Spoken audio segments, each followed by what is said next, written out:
Yeah, Binky Brown. This is a classic of the comics, 1960s American underground comics scene. I'd heard about it a lot. I'm not that well educated in the underground comics. R. Crumb and Gilbert Shelton and all those guys. And I admire them. I respect them, but I'm not as well educated about them as I ought to be. And this came out in 1972. Certainly was just right there in those times. Yeah, so I'm And afraid these comics arose everywhere, which exhibited all the wrong attitudes. I'd heard about this. It's certainly a legend, a legendary classic of the underground comics scene. Binky Brown Meets the Holy Virgin Mary by Justin Green. And I think whenever you judge a piece of work, you have to think of it in two ways. You can bring your own sensibility to it, but also it's important to look at it in the context of the place and time in which the work was done. And obviously, this was a work that was a product of its time. It's done in a very different context from what we now have. So let's keep that in mind. At the time, the late 1960s, early 1970s, certainly in America, it was a very different culture. The counterculture of the time was in full swing, and a lot of cultural mores and cultural ethics were being overturned and challenged and questioned. And it started in the 50s, but by the time, the 1967, Summer of Love, and the hippie revolution uh, came to full bear. And the culture was in a tumultuous time in those years. And a lot of challenges to politics and our concept of religion and spirituality and concepts of cultural ethics and sexual ethics and drug use. And yeah, we all know the history, certainly. Yeah, Carolyn, did you drop out a bit? I don't know. I saw difficulty. Still there. Yeah. Anyway, so I mean, when we look at it, we look at something like this now. Yeah, we're bringing a different sensibility to it. At the time it was written, you didn't challenge things like religion and things like our concept of how to act and how to behave and stand traditional values and our standards of activity. So all this was very taboo and very transgressive to challenge this type of thing. And certainly this is a product of it. This is quite a journey, isn't it? The guy in his state of torture there. Well, that's, yeah, I guess Green himself making a kind of a self-portrait. So ostensibly, this is a fictional story about this fictional character, Binky Brown, but you can tell it's so very autobiographical. I guess it's called a roman à clef or something like that.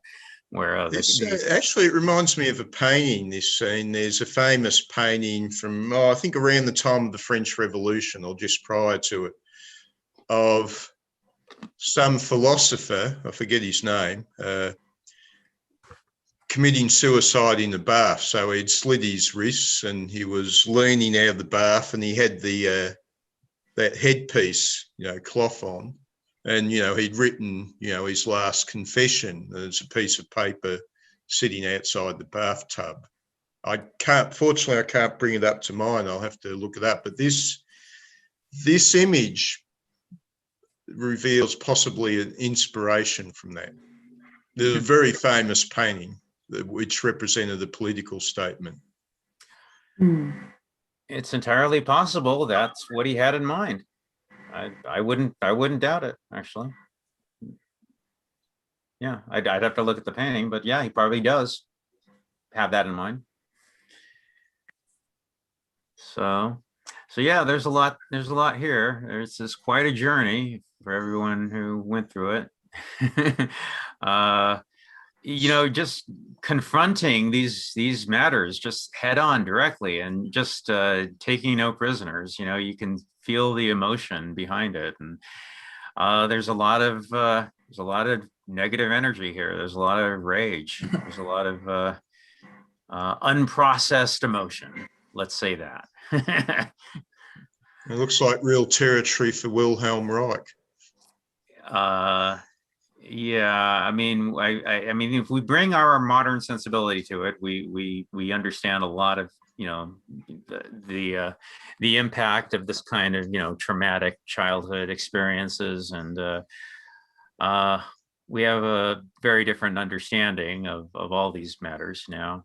But this was all very new. That even just the idea of challenging your traditional values and traditional upbringings. That's at the time he was doing this. This was very, very not. You didn't do that. You didn't do this type of thing. So that's what the whole revolution, the whole counterculture, and the hippies were about. We were about that kind of transgression and overturning the conventional morals and questioning and seeing, can we do something different? And so a revolutionary time in those days. Mm. Mm. Mm. Yeah, I didn't, for good reason, for good reason. I mean, the reason why all these things came to bear, we're talking about things like the sexual revolution, things like, well, minority rights and racial issues, women's liberation, all these things just started, hitting the culture in the West anyway, at the same time. And the reasons were because, it just wasn't working. It was working if you were a white male in the West. If you were a white male, you were doing fine. But it wasn't working so well for everybody else. So you got women's liberation, and racial matters coming up. And the reasons was because, everybody else was a second class citizen. And the idea was, we're just going to see if we can make things a little bit fairer for everybody else, because white males aren't the only people on the planet. So that we should have a little bit more fairness for everyone else.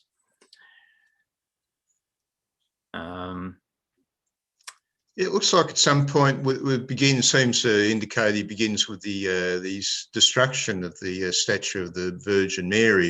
He was a happy kid, and then something of the mental illness starts to show that his happier childhood starts to collapse a bit at that point. Right. Okay. Sure. Yeah. But so what I want to say is, so a lot of that was this kind of anger and repressed frustration at the injustice of it all, at the injustices of racial inequality and gender inequality, and even sexual inequality, and religious suppression. This one is strictly about religion and about but when you are imposing that kind of restrictions on a whole people, or in this case traumatically imposing an overly strict religious structure onto children, that's going to cause a great deal of trauma. And that's what I think a lot of those countercultural eruptions were really about, that kind of processing, that kind of trauma. In this particular work, this is Green processing his trauma that he received from his Catholic upbringing. That's the point I was trying to get at. So so when you are putting these kinds of rules and restrictions just so imposingly onto children, yeah, it's going to cause a lot of trauma. I don't view it that negatively. I view it as a work of genius that the Catholic religion could make itself so powerful. Yeah. Well, that's the thing. It's always going to be. It works for some, doesn't work for everybody, and I think that's something we always have to keep in mind when we talk about this. Yeah, for some people, this stuff works just fine, but it's always not gonna include everybody. And for some people, it's just Yeah, gonna I cause a lot suppose of that trouble. there is a question there, though, with the particular artist. In part, his mental vulnerability was something more than just his religious upbringing. Probably the religion didn't help. Yeah. But there was more to it. Yeah. So throughout this, it just comes right through. It comes through the pages. Grains all of frustration and anger and all of the yeah, the trauma that has been imposed on him. That and just the inability to express it until now, and it just boils over. It's a very, very biting work. It's just so satirical, and it takes no prisoners. It's just putting it all out there. It's just a blazing fire of his repressed emotion. At least I can see that. Yeah. Carolyn, it just, you dropped out. Are you there? Because I can't. Wondering. Let's see here. Yeah, didn't she dropped out a bit? No, I'm here. I'm here. Okay. All right, Sorry. gotcha. Well, okay, so the way I talk about art is I relate it to my own experiences. I mean, I don't have the kind of educational language that you guys use. But what I got from this was so I went to Catholic school. I was not Catholic, but I went to Catholic school, and I went to one school in particular that was it was really, it was like hardcore. And, but I consciously made the decision not to be baptized. But I think I was affected by Catholicism. I mean, I don't have anything to compare it to, though, because that's how I grew up. I was in Catholic school from grades 1 through 6, and coincidentally, in this story, I guess this is like it sounds like he's telling his real life story in a way, maybe exaggerated, but it sounds like he basically fell into a lot of different vices and addictions. He talks about it mostly at the end. At the very end, he just goes crazy basically, and does all these drugs, does all these, just basically goes into everything. And his I mean, so I can relate to that. On a personal note, I also have struggled with addictions myself, and I don't know if I can blame my Catholic background on that, but I thought it was interesting about how he says you can overcome all of this. Let's see, let me find the page. Let's see.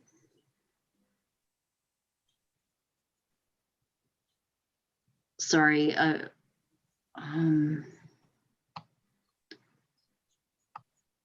So I guess it's basically, what is it, page 43, 44? Yeah, page 44. So, you poor suffering bastard, after all these years, you're still lost in your labyrinth. And, I can relate to that.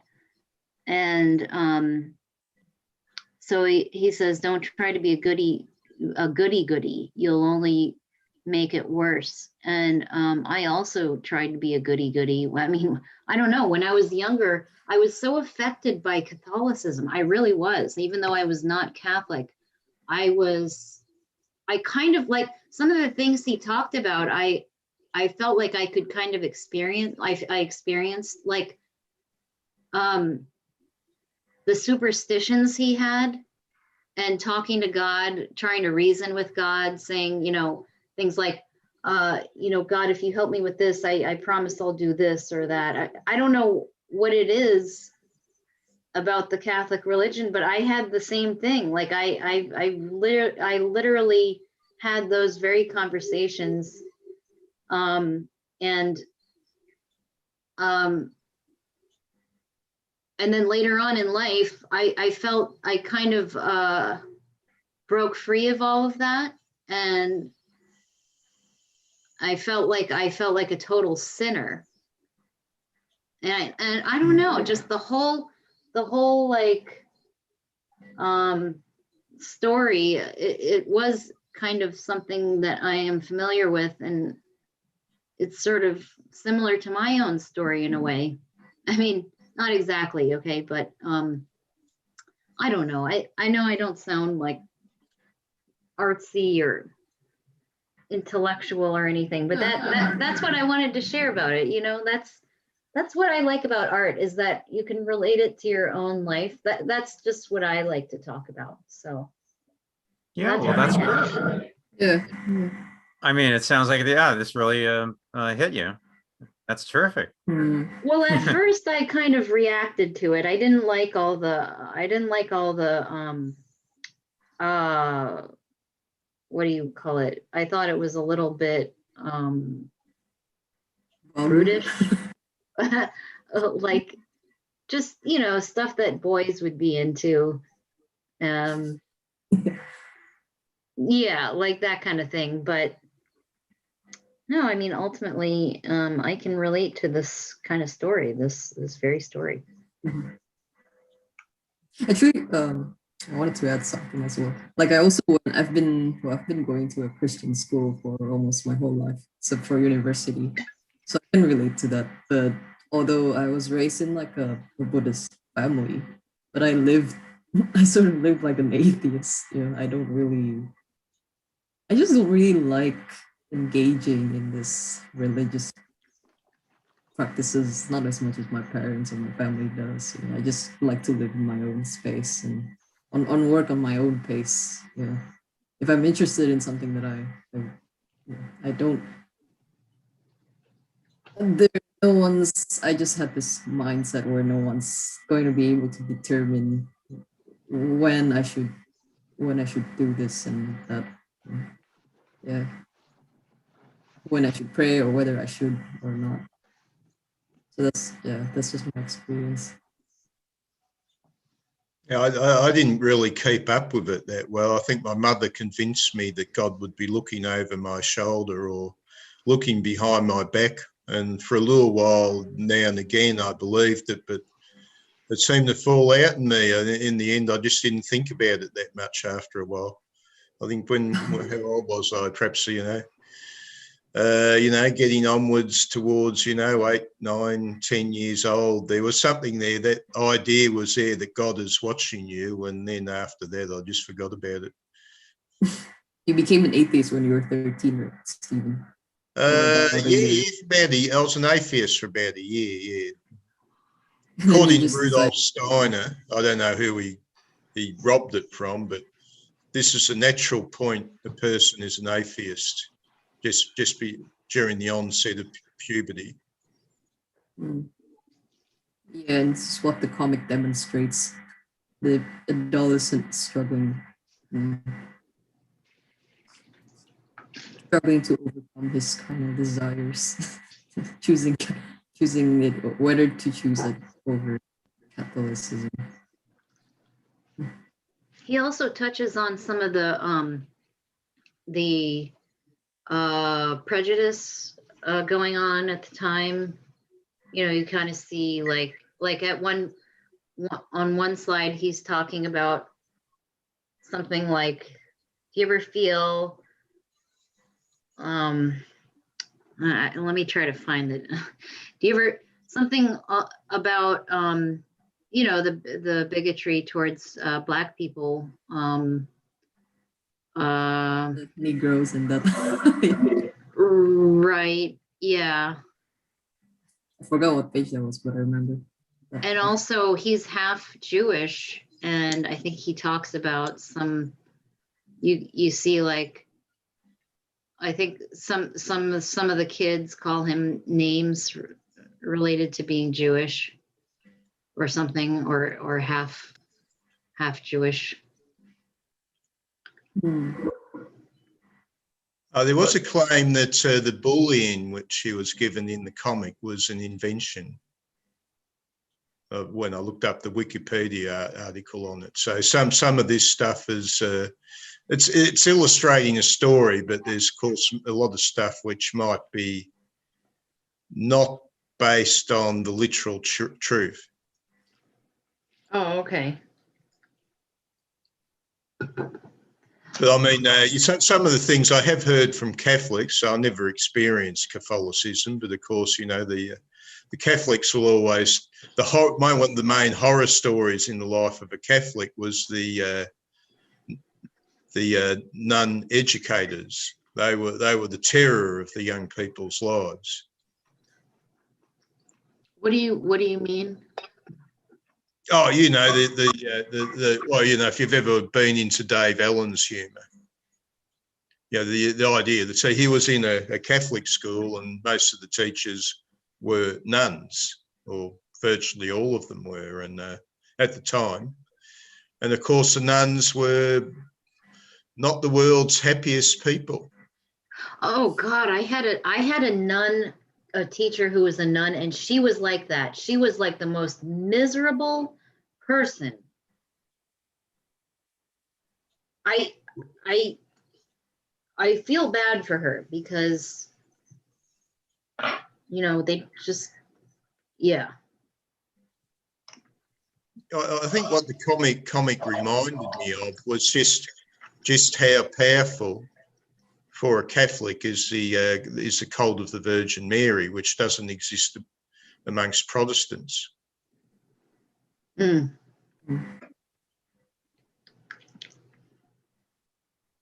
I mean, I don't condemn, I don't know if you guys disagree with me, but there were some nice aspects of the Catholic religion. Like, I mean, just the whole, when you go into a Catholic church, most Catholic churches, you just get this feeling like, wow, it's very,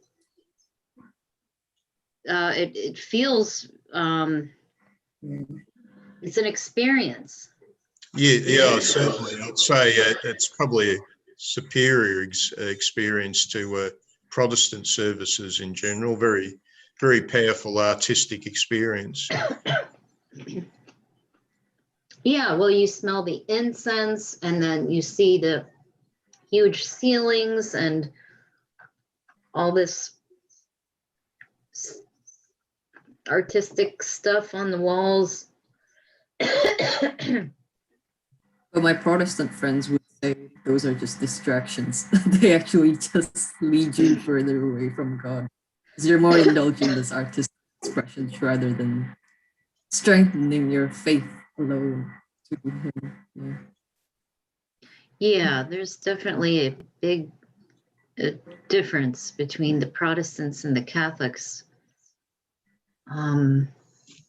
Well, one thing about Catholicism, like I've gone to both churches. I've gone to a Protestant church, and I've also gone to a Catholic church. And one of the main differences is with Catholic churches, you go to Mass and everybody leaves right when it's over. They don't stay to talk, they just go home. But with Protestant services, people stick around and they talk and they focus on what do you call it, socializing and community. thought they only like stay in. They're only silent when before the service actually starts. Maybe it's considered rude to speak in front of God's altar or something. Oh, that's a good point. I don't know. Yeah, maybe. but also, I just I think Catholics view it, they view going to church as a chore. I mean, it's something you just have to do. You have to go to church every Sunday. So, you're saying that Protestants, they can worship it in their own time and place compared to Catholics. well, it's just that with the, I think there's more, I don't know, there's just this sense that you have to go to church in the Catholic faith or else you're going to go to hell. Mm, Whereas I think with the Protestants, they're more into analyzing the Bible and discussing. yeah. The Catholics, they very rarely, I mean, we rarely took out the Bible and read anything from it. It was mostly just like rituals and prayers that we said over and over again. Hmm. But yeah, one of my Catholic friends actually, I have a Catholic friend, and he criticizes the Protestants for just relying mostly on the scripture alone. You haven't really according to him anyway, like they haven't really explored the entire aspect of just all these rituals, strengthening your faith with God, and that. But that's just his opinion. He might be wrong, but I don't know. I'm not in a position to determine because I'm not a Protestant or Catholic. Oh, here it is. Okay, I was talking about what I was talking about on page 38, 37. You see a little bit of the examples of like, bigotry at the time and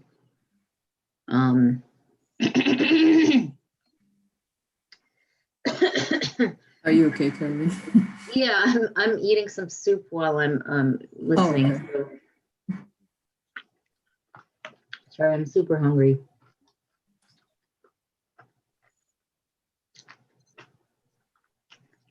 So I don't know. I think maybe that was a way of exposing some of the bigotry at the time. Mm.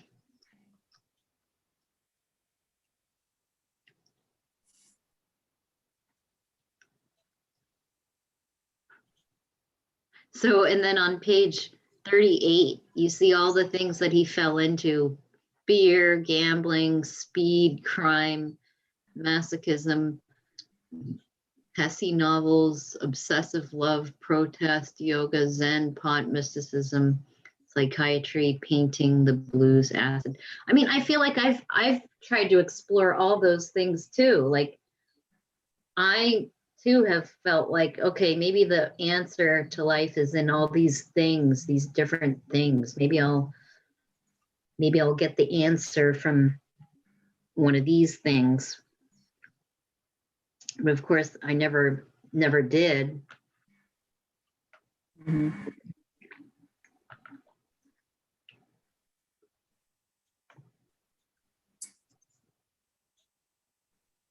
So you're still exploring your faith right now, Carly. So what? You're still exploring, you're still questioning all these different Oh, ideas sure. of Like, of course. Catholicism. Yeah. Yeah. So you haven't had any like concrete conclusion from. Conclusion. Well, I mean, I only have my current state of mind, which is, like I shared, I'm spiritual. I want to believe that there is a purpose there's a purpose for all of this. And, I want to believe that there will one day be justice, but I have no proof for that. But I guess I sort of feel that I need to believe in that in order to have any sense of hope. Yeah. All right, okay, but what is Hmm. justice? Justice is an evening of the scales. But, you know, if you really understand evolution, the Darwinistic perspective, there is no evening of the scales. Well- It's survival of the fittest will be the dominant theme. It has been historically, that's what we believe, unless, of course, the Earth was created in 4000 BC. But I guess I'm hoping that these things will happen after I die. I don't know. I have some kind of, I do pray. Let's put it that way. I pray. Not regularly, but Yeah, me too.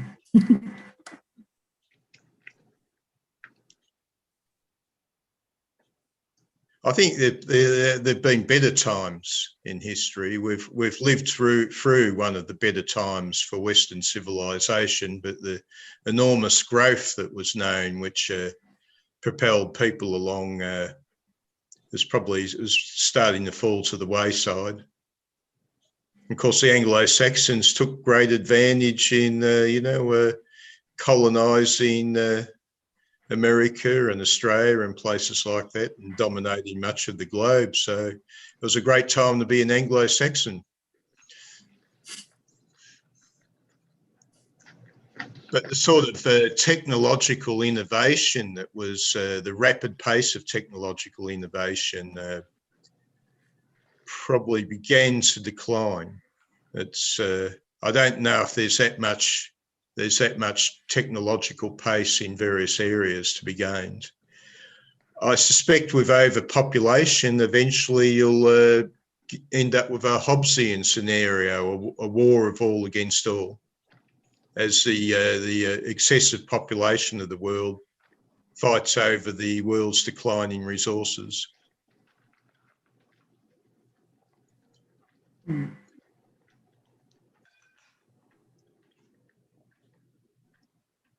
But this was all quite a young age for him. I mean, this was happening to him when he was about 12 years old. He was born in 1945. He gave up on Catholicism when he was 13. Hmm. Now, in my case, I didn't go through puberty until I was 15 years old. So I wasn't having these issues at the same age of school as he was.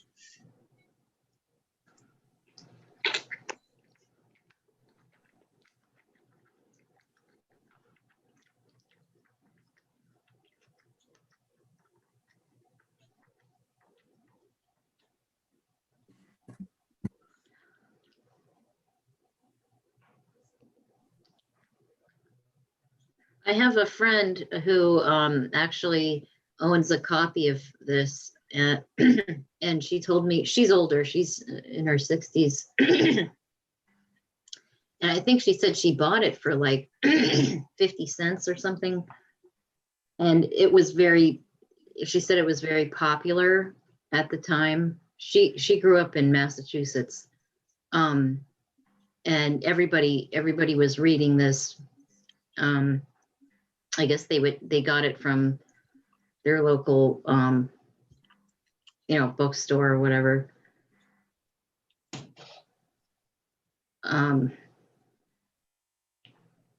Yeah, I don't know. Okay. David, do you have anything to say about it? Well, yeah, I mean, it was a legendary underground comic of the day, and certainly made quite a splash at the time. And a lot of people, it's on the Comics Journal's best comics of the 20th century list. It's a significant work. It's worth understanding the history of it and how it how it made an impact on people at the time. I Googled it. I went on Google Shopping just to see how much it was selling for. And I saw a copy being sold on eBay for $500. That's not.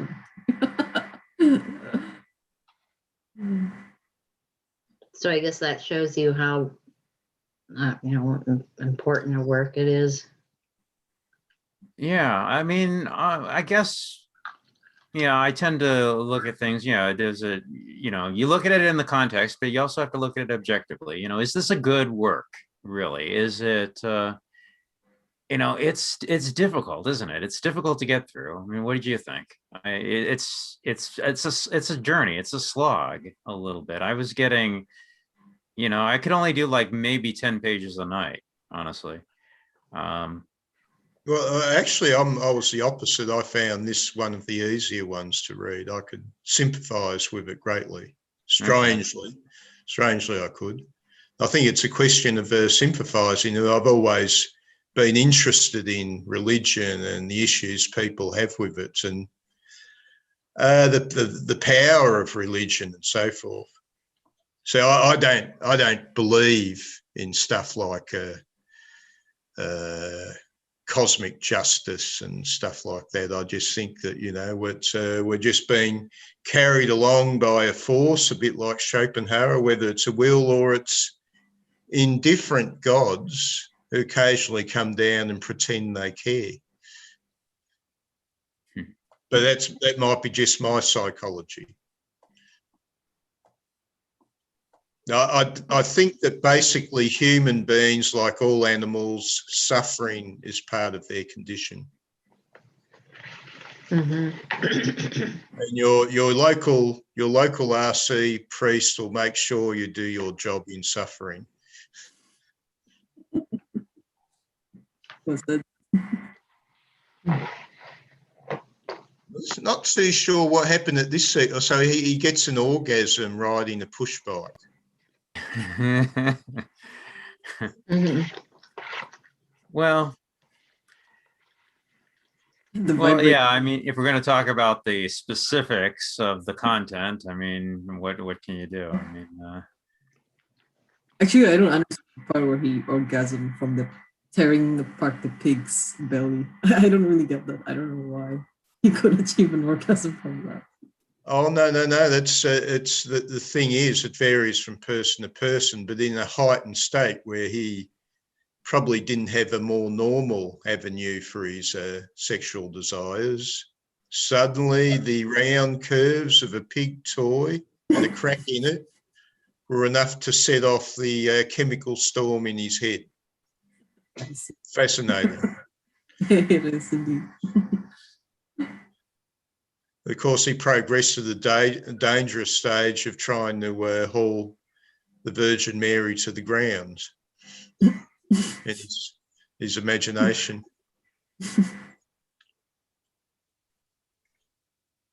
I mean, I guess what he's trying to say is that if you try to suppress these feelings, it's just going to take over you with like, even like, more force than it would have if you just let it be. You know what I mean? Yeah. Well, oh yeah, that's where they called him a name right there up there. If you go up a page, they were calling him a kike, half kike, right? More of the, exposing the kind of things people would say, I guess, back then. It's amazing how harsh boys can be to one another. Yeah. I think girls are, they're contempt to one another through verbally rather than physically, but in most cases, for my experience. Yeah, I'll probably point out, I think it was when I was probably about 10 years old or something like that. I think it was at night time. I was telling Matalia about this, and I had a kid's scooter, a very small old style type that I used to ride around, and it was still there. And I wanted to get down the street, travel for about a mile rather quickly at night time at one point. And so I thought, I'll use the scooter and just tear along on that. And of course, I felt that was wrong, that I was 10 years old, too old for a scooter. And this is in about, 1970. And a couple of older kids who looked very tough stopped me on my way and started, querying me why I was riding a scooter at the age of 10. And, I felt a bit heavy. And eventually one guy said to the other, "Oh, just let him go, they're going to do something to me," or something like that. And of course, today, people of all ages are riding scooters everywhere, even powered scooters. So it's the social boundaries have greatly changed. Yeah, that's why I find it funny why some of, your acquaintances they react a bit strangely when they saw you riding a scooter at that age. No, well, just a couple of older kids. Yeah.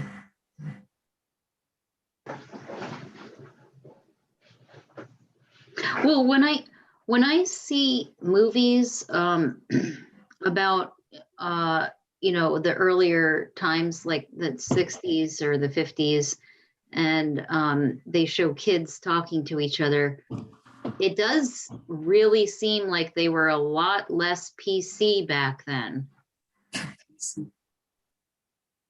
You know what I mean? Like there was not as much, I don't know, I just get that feeling. Like, have you guys seen Well, I don't know. I suspect the amount of social aggression today is worse than what I knew as a kid.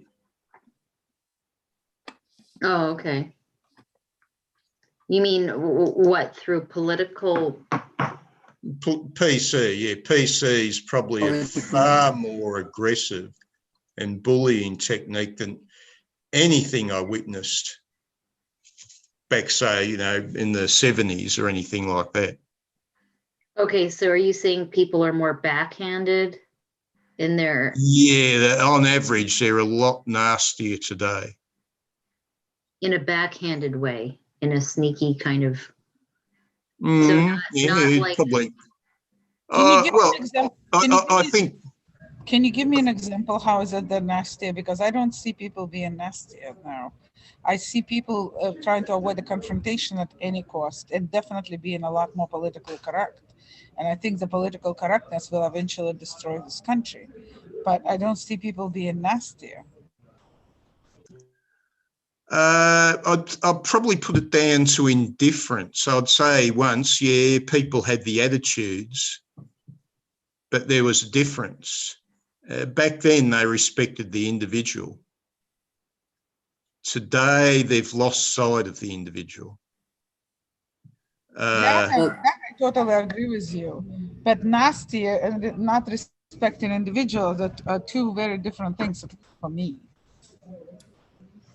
Well, they're nasty towards people with different beliefs. So in order to conform to that universal value, you have to get rid of your individuality. And they just have very different universal values. Their universal values is don't say anything that could possibly ever hurt anybody. Well, but people are now inventing terms that, if you say this, other people will be, they don't want to, they create this new terms, PC terms, in order not to offend the minority group or that group. Or this group, and there's nothing but groups left. There is no camaraderie. Well, I know one in America right now. If you're familiar with Ben Shapiro, I watched one of his commentaries. So there's one point where they're trying to get rid of the term breastfeeding and change it to